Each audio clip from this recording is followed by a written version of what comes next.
Amongst the objections started against this plan at the commencement of the discussion, and the arguments to which they gave rise were the following. Would your Majesty, for instance, give such situations to a soldier who could not read?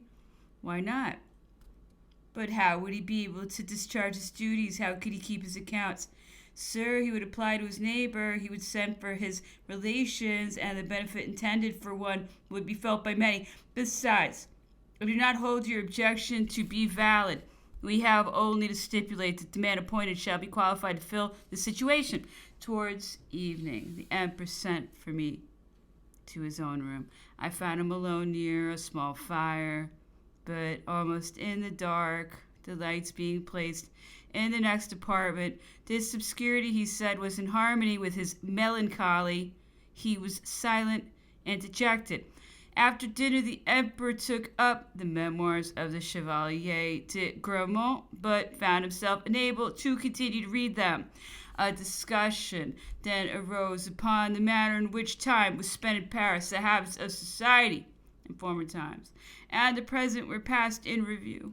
The emperor said he had thought much and often upon the means of introducing variety into the pleasures of society. He had assemblies at court, plays, journeys to Fontainebleau, but they had only produced the effect, he said, of inconveniencing the people at court without influencing the circles of the metropolis. There was not yet a sufficient degree of cohesion in those heterogeneous parts to allow them to act upon each other with due effect. But this, he affirmed, would have been brought about in the course of time. It was observed to him that he had much contributed to shorten the evenings of Paris, as all persons employed by government, having a great deal to do, and being obliged to rise very early, were under the necessity of retiring early. It caused, however, great surprise in Paris that the emperor produced quite a revolution in manners and almost stirred up a sedition in the circles of the metropolis when the first consul required that boots should be abandoned for stockings, and that some little care should be bestowed upon dress to appear in company.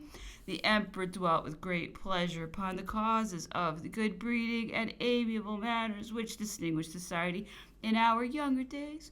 He defined particularly those points which contributed to render intimacy agreeable, such as a slight tinge of flattery on both sides, or at least in opposition seasoned with delicacy and politeness. Thursday the 6th. I did not see the emperor before 6 o'clock. Being indisposed, he had remained in his room and had not eaten anything the whole day. He said he found himself unwell and was amusing himself by looking over some prints of London which the doctor had lent him. The doctor had had the honor of seeing the emperor in the course of the day and had made him laugh. Hearing that I was not well, said Napoleon, he claimed me as his prey by immediately advising me to take some medicine. Medicine to me, who, to the best of my recollection, never took any in the whole course of my life. It was now past 7. The emperor said that a man who felt hungry was not very ill. He called for something to eat, and a chicken was brought to him, which he found excellent. This revived his spirits a little. He became more talkative and passed in review several French novels. He had been employed the greatest part of the day in reading Gil Blas, which he thought full of wit, but the hero and all his companions, he said, had deserved to be sent to the galleys. He then turned over a chronological register and stopped at the brilliant affair of Bergen-op-Zoom, commanded by General Pizenet.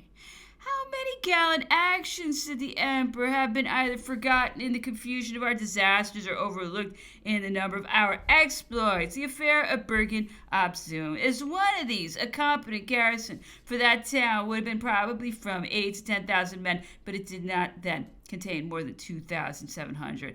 An English general, favored by the darkness of the night and by the intelligence which he kept up with the inhabitants, had succeeded in penetrating into it at the head of 4,800 chosen men. They are in the town. The inhabitants are on their side, but nothing can triumph over French valor. A desperate engagement takes place in the streets, and nearly the whole of the English troops are killed or remain prisoners. That is undoubtedly, exclaimed the Emperor, a gallant action. General Buissonnet is a gallant officer. It is certain, as Napoleon had observed, that in the last moments of the empire numberless heroic deeds and historical traits have been overlooked in the confusion of our disasters or have disappeared in the abyss of our misfortunes. Such are the extraordinary and singular defense of Hüningen by the intrepid Barbanegra, the brilliant expedition of the brave Axel's men in Versailles, which might have been followed by the most important results if it had been supported, as it had been decided that it should be, and several others. Nevertheless, these noble deeds at that critical period have shed a lustre on the ranks of the army rather than on its principal leaders. It would have been well if at the moment of that terrible catastrophe, during that fatal crisis, some of our first generals had again exhibited some of those noble acts of courage, those signal efforts which marked their first triumphs, and which, under Napoleon's reign, had become almost a national habit. Whatever the result might have been, the attempt would have been a source of consolation to our glory, and France would contemplate with satisfaction the heroic convulsions of her agony. We ought not to have ended by common actions. At that calamitous period, we had more troops abroad than at home. Dresden contained an army. A second army was shut up in Hamburg, a third in Danzig, and a fourth might have been easily collected by bringing together the immense number of our soldiers, which formed several other intermediate garrisons. All the efforts of our enemies tended only to keep these brave troops separated from France and to cut off their return. Oh, that some one of their leaders had been inspired with thought to take advantage of those circumstances to liberate the sacred soil by attacking boldly that of the enemy and obliging him thus to retrace his steps. Would it have been possible to unite those different corps?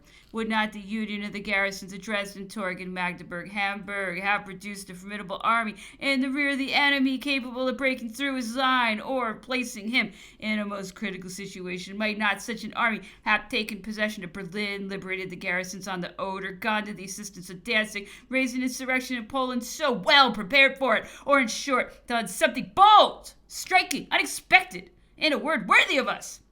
What then was required to give a favorable turn to our destinies? The most trifling event before the Allies entered France would have sufficed to enable us to conclude a peace on reasonable terms at Frankfurt, and at a later period, when the enemy was already in our own territory, the slightest cause of uneasiness in his rear at the time of the heroic actions of Chambeau, Père, Montmirail, Vauchamp, Crayon, Montereau, would have been determined the hasty retreat of the Allies and ensured our triumph and perhaps their destruction. And if the general who had thus dared to devote himself had failed in the attempt, it would not have been worse for us, since we have ultimately fallen, and he, in the spirit of our natural character, would have gained to himself the reputation of a hero and rendered his name immortal. Instead of which, about 100,000 men were lost to France by tamely adhering to the letter of their instructions, a system which we had long since abandoned. But perhaps I speak inconsiderately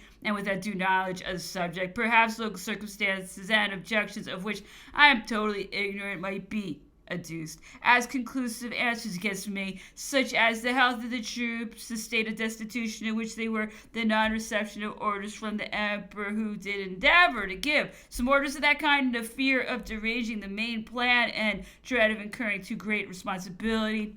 But is it not rather that the source of these high conceptions and the cause of their heroic execution were to be found in Napoleon alone, and that where he was not, as it may have been often observed, affairs were suffered to sink to the level of their ordinary course? Be that as it may, something of the kind was, however, suggested to the general commanding the army at Danzig at the time of the capitulation of that town. The idea came from an officer of inferior rank, it is true, but from one whose courage and intrepidity and the success with which they had been crowned entitled him perhaps to give such an honor of opinion. It was Captain de Chambord, the leader of that renowned free company which covered itself with glory during the siege. This company had been formed for that particular service of 100 picked men chosen out of the most notoriously intrepid Throughout all the core of the army, it fulfilled and even exceeded all the expectations which it had raised, and the besiegers, struck with terror at its exploits, honored it with the name of the Infernal. It would sometimes land at night in the rear of the Russian army, slaughter their sentinels, spike their guns, burn their magazines, destroy their parks, threaten the lives, even of the generals, and return to the town through the enemy camp over the bodies of all who opposed its passage. These facts and several others are recorded in the general orders of that army. It cannot be denied that in ordinary times, in the days that preceded ours, every one of these actions would have been sufficient to immortalize every individual who had a share in them, and that even amidst the wonders of our age, they are deserving of particular notice. On his return from Elba, Napoleon was desirous to see the brave Chambord, who was covered with wounds. He was accordingly introduced to the emperor by the Minister of War, and was immediately appointed to the command of a partisan corps on the Castern frontiers of France, where he again showed himself worthy of his fame. 2 English officers fell to his hands in the very heart of France, and at the moment of the violent exasperation produced by the recent disasters which had again befallen us, de Chambord protected these officers from the fury of his own soldiers, and preserved to them their equipages and even their baggage. Will it be believed? Some time after, this officer, whose courage, loyalty, and above all whose noble conduct were deserving of the highest recompense, was by a French tribunal condemned to the galleys for life, and to be branded and exposed in the pillory for having, it was said, stopped and robbed 2 officers in the enemy's army on the highway. Such is the justice of party spirit, such the monstrous aberrations to which the judgment and the conscience of men can be reconciled by the effervescence of civil commotions.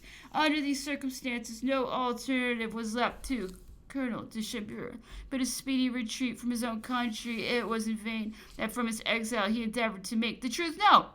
It was in vain that the 2 English officers gave the most extensive publicity to the testimonials of their gratitude. A considerable time elapsed before Colonel de Chambord could seize the opportunity of a moment of political calm to deliver up his person to the tribunals and call for a revision of his trial.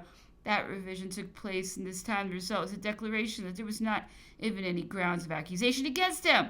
This is indeed one of the peculiar signs of the times. From Friday 7th to Saturday the 8th, during a long private conversation this morning, the emperor passed in review all the horrors of our present situation and enumerated all the chances which hope suggested in better days. After having gone over these topics, which I cannot repeat here, he gave the rein to his imagination and said that the only countries in which he could reside for the future were England and America.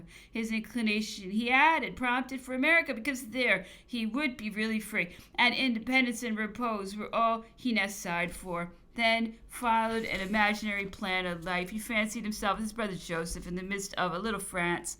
Yet policy, he observed, might decide for England. He was bound perhaps to remain a slave to events. He owed the sacrifice of himself to a nation which had done more for him than he had done for it in return. And then followed another imaginary plan for the future.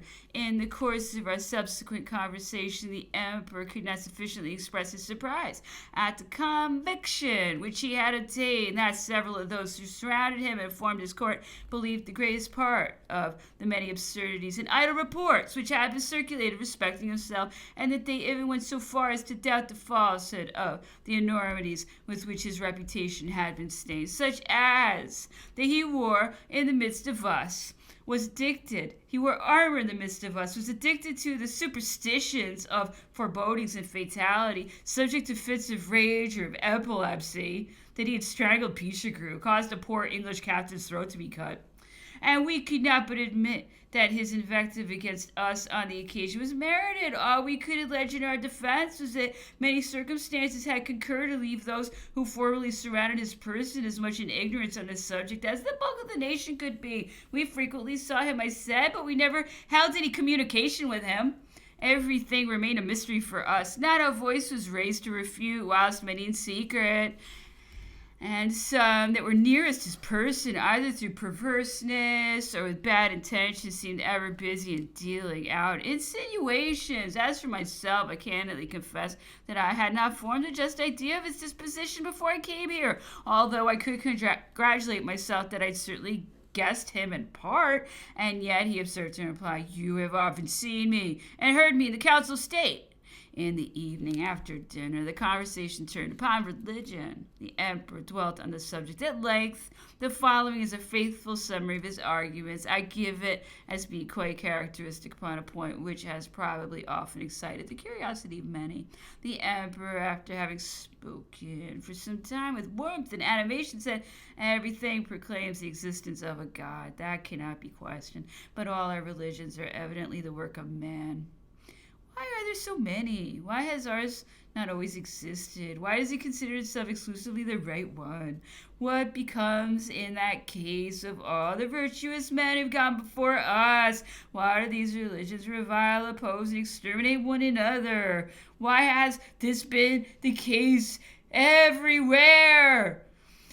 Because men are ever men, because priests have ever and everywhere introduced fraud and falsehood. However, as soon as I had power, I immediately reestablished religion. I made it the groundwork and foundation upon which I built. I considered as a support of sound principles and good morality, both in doctrine and in practice.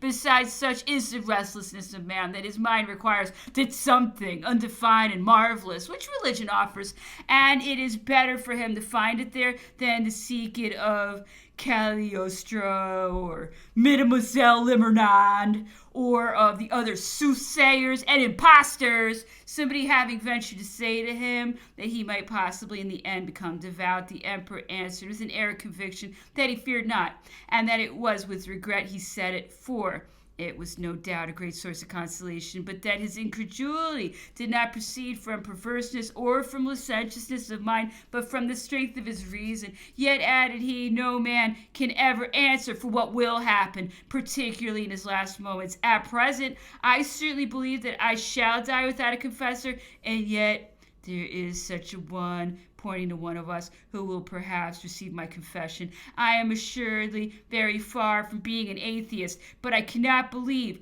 all that I am taught in spite of my reason, without being false and a hypocrite. When I became emperor, I particularly after my marriage with Maria Louisa, made every effort to induce me to go with great pomp, according to the custom of the kings of France, to take the sacrament at the church of Notre Dame. But this I positively refused to do. No, I did not believe in the act sufficiently to derive any benefit from it, and yet I believed too much in it to expose myself to commit a profanation. On this occasion, a certain person was alluded to who had boasted, as it were, that he had never taken the sacrament. That is very wrong, said the emperor. Either he has not fulfilled the intention of his education, or his education had not been completed. Then, resuming the subject, he said, to explain where I come from, what I am, and whither I go, is above my comprehension, and yet all that is. I am like the watch that exists without possessing the consciousness of existence. However, the sentiment of religion is so consolatory that it must be considered as a gift of heaven. What a resource would it not be for us here to possess it? What influence could men and events exercise over me? If fearing my misfortunes as if inflicted by God, I expected to be compensated by him with happiness hereafter, what rewards have I not a right to expect, who have run a career so extraordinary, so tempestuous as mine has been, without committing a single crime? And yet how many might I not have been guilty of? I can appear before the tribunal of God. I can await his judgment without fear. He will not find my conscience stained with the thoughts of murder and poisonings, with the infliction of violent and premeditated deaths, events so common in the history of those whose lives have resembled mine. I have wished only for glory, the power, the greatness of France. All my faculties, all my efforts, all my moments were directed to the attainment of that object. These cannot be crimes. To me they appeared acts of virtue. What then would be my happiness if the bright prospect of futurity presented itself to crown the last moments of my existence? After a pause, he resumed, how is it possible that conviction can find its way to our hearts when we hear the absurd language and witness the acts of iniquity of the greatest number of those whose business it is to preach to us? I am surrounded by priests who repeat incessantly that their reign is not of this world, and yet they lay hands upon everything that they can get. The Pope is the head of that religion from heaven, and he thinks only of this world. What did the present chief pontiff, who is undoubtedly a good and a holy man, not offer to be allowed to return to Rome, the surrender of the government of the church of the institution of bishops was not too high a price for him to give to become once more a secular prince. Even now he is the friend of all Protestants who grant him everything because they do not fear him. He is only the enemy of Catholic Austria because her territory surrounds his own. Nevertheless, he observed again, it cannot be doubted that as emperor the species of incredulity, which I felt was favorable to the nations I had to govern. How could I have favored equally sects so opposed to one another if I had been under the influence of one of them? How could I have preserved the independence of my thoughts and of my actions under the control of a confessor who would have governed me by the dread of hell? What power cannot a wicked man, the most stupid of mankind, thus exercise over those by whom whole nations are governed? Is it not the scene shifter at the opera who, from behind the scenes, moves Hercules at his will? Who could doubt that the last years of Louis XIV would have been very different had he been directed by another confessor? I was so deeply impressed with the truth of these opinions that I promised to do all in my power to bring up my son in the same religious persuasion which I myself entertained. The emperor ended the conversation by desiring my son to bring him the New Testament, and taking it from the beginning, he read as far as the conclusion of the speech of Jesus on the mountain. He expressed himself struck with the highest admiration at the purity, the sublimity, the beauty of the morality it contained, and we all experienced the same feeling. Sunday the night, the emperor spoke much of the creation of the directory he had installed, being then commander-in-chief of the Army of the Interior. This brought him to pass in review the 5 directors whose portraits and characters he drew. He gave a lively picture of their follies and their faults, and this led him to the events of Fructidor and brought to light many curious transactions. I have collected the following particulars partly from some of his desultory conversations and partly from his dictations of the campaigns of Italy. Barras, said the emperor, of a good family of Provence, was an officer in the regiment of the Isle of France. At the Revolution, he was chosen deputy to the National Convention for the Department of the Var. He had no talent for oratory and no habits of business. After the 31st of May, he was, together with Ferron, appointed commissioner to the Army of Italy and of Provence, which was then the seat of civil war. On his return to Paris, he threw himself into the Thermidorian party, threatened by Robespierre as well as Tallien and the remainder of Tito's party. They united and brought about the events of the 9th Thermidor. At the moment of the crisis, the convention named him to march against the Commune, which had risen in favor of Robespierre. He succeeded. This event gave him a great celebrity. After the downfall of Robespierre, all the Thermidorians became the leading men of France. At the critical period of the 12th Vendemiaire, it was determined, in order to get rid at once of the 3 commissioners to the Army of the Interior, to unite in the person of Barras the power of commissioner and commander of that army, but the circumstances in which he was placed were too much for him. They were above his powers. Barras had no experience in war. He had quitted the service when only a captain. He had no knowledge of military affairs. The events of Thermidor and of Vendemiaire brought him into the directory. He did not possess qualifications required to fill that situation, but he acted better than was expected of him by those who knew him. He put the establishment on a splendid footing, kept a pack of hounds, and his expenses were considerable. When he went out of the directory on the 18th Brumaire, he had still a large fortune, and he did not attempt to conceal it. That fortune was not large enough to have contributed in the least to the derangement of the finances, but the manner in which it had been acquired, by favoring the contractors, impaired with the morality of the nation. Barras was tall. He spoke sometimes in moments of agitation. His voice filled the house. His intellectual capacity did not allow him to go beyond a few sentences, but the animation with which he spoke would have produced the impression that he was a man of resolution. This, however, he was not, and he had no opinion of his own upon any part of the administration of public affairs. In Fructidor, he formed with Rubel and La Rivière-le-Pau the majority against Carnot and Barthélemy. After that event, he became to all appearances the most considerable man of the directory, but in reality it was Rubel who possessed the greatest influence. Barras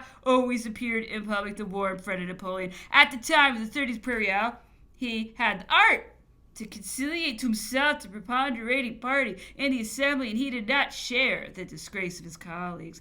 La Riviere Le Poe, born at Angers, belonged to the lower ranks of the middling class of society. He was short, and his exterior wasn't unprepossessing, as one can possibly imagine. In his person, he was a true Aesop. He wrote tolerably well, but his intelligence was confined, and he had neither habits or business nor knowledge of mankind. He was alternately governed according to circumstances by Carnot or Rubel, the Jardin des Plantes, and the Theophilanthropy, a new religion of which he had the folly to become the founder, occupied all his time. In other respects, he was a patriot, warm and sincere and honest man, and a citizen full of probity and of learning. He was poor when he became a member of the Directory, and poor when he left it. Nature had not qualified him to occupy any higher station than that of an inferior magistrate. Napoleon, after his return from the army of Italy, found himself, without knowing why, the object of the particular assiduity, the marked attentions and flatteries of the director La Riviere, who asked him one day to dine with him, strictly en famille, he said, in order to be more at liberty to converse together. The young general accepted the invitation and found, as he had promised, nobody present but the director, his wife, and his daughter, who, by the way, the emperor added, was 3 paragons of ugliness. After the dessert, the 2 ladies retired, and the conversation took a serious turn. La Riviere descanted at length upon the disadvantages of our religion, upon the necessity, however, of having one, and extolled and enumerated the advantages of the religion which he wanted to establish, the Theophilanthropy. I was beginning to find the conversation rather long and heavy, said the emperor, when on a sudden La Riviere, rubbing his hands with an air of satisfaction, said to me affectedly and with an arch look, how valuable the acquisition of a man like you would be to us. What advantage, what weight would be derived from your name, and how glorious that circumstance would be to you. Now, what do you think of it?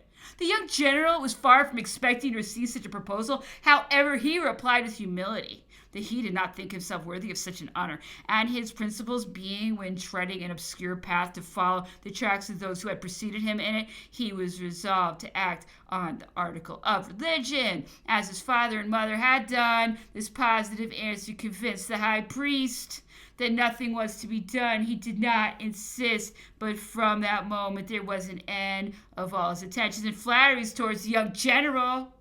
Rubel, said the emperor, born in Alsace, was one of the best lawyers in the town of Colmar. He possessed a kind of intelligence which denotes a man skilled in the practice of the bar. His influence was always felt in deliberations. He was easily inspired with prejudices, did not believe much in the existence of virtue, and his patriotism was tinged with a degree of enthusiasm. It is problematical whether he did or did not amass a fortune during the time he was in the Directory. He was surrounded by contractors, it is true, but with his turn of mind it is possible that he only amused himself by conversing with men of activity and enterprise, and that he enjoyed the flatteries without making them pay for the complaisance he showed them. He bore a particular hatred of the Germanic system. He displayed great energy in the assemblies both before and after the period of his being a magistrate, was found of a life of application and activity.